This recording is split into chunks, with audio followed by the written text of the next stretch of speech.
তারপরে মেয়েরা বাহিরে বাইরতে পারে না, রাত্রে জায়গায় উঁকি মারে, খুব খারাপ ছেলে।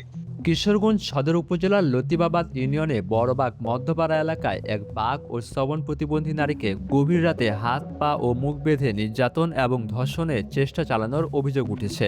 একই সঙ্গে ঘর থেকে নগদ টাকা, গহনা ও অন্যান্য মালামাল চুরির অভিযোগও করা হয়েছে।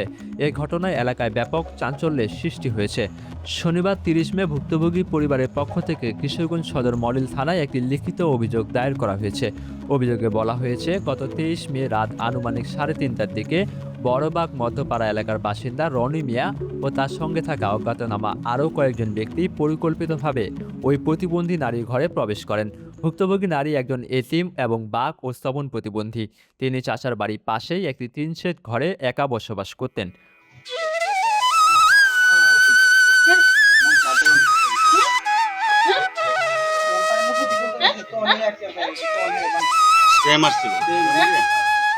পরিবারের দাবি, অভিযুক্ত ব্যক্তি দীর্ঘদিন ধরে বিভিন্ন অপরাধমূলক কর্মকাণ্ডের সঙ্গে জড়িত এবং প্রায়ই ভুক্তভোগীর ঘরের আশেপাশে ঘোরাফেরা করতেন।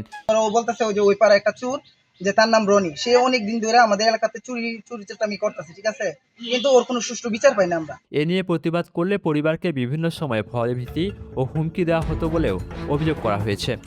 লিখিত অভিযোগে উল্লেখ করা হয়, ঘটনার রাতে অভিযুক্তরা জানালার একটি অংশ খুলে ঘরের ভেতরে প্রবেশ করেন।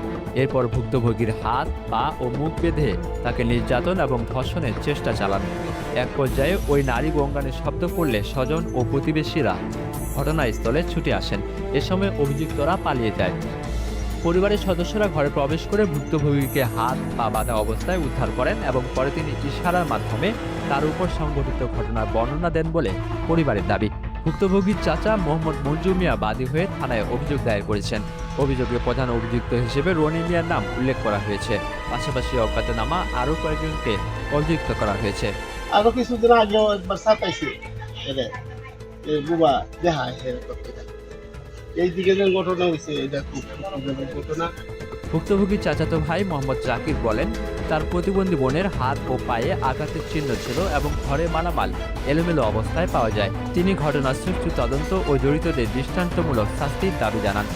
স্থানীয় বাসিন্দা কামাল হোসেন বলেন, ভুক্তভোগী নারী অত্যন্ত অসহায় অবস্থায় জীবনযাপন করছেন এবং এলাকাবাসী সহায়তায় চলতেন।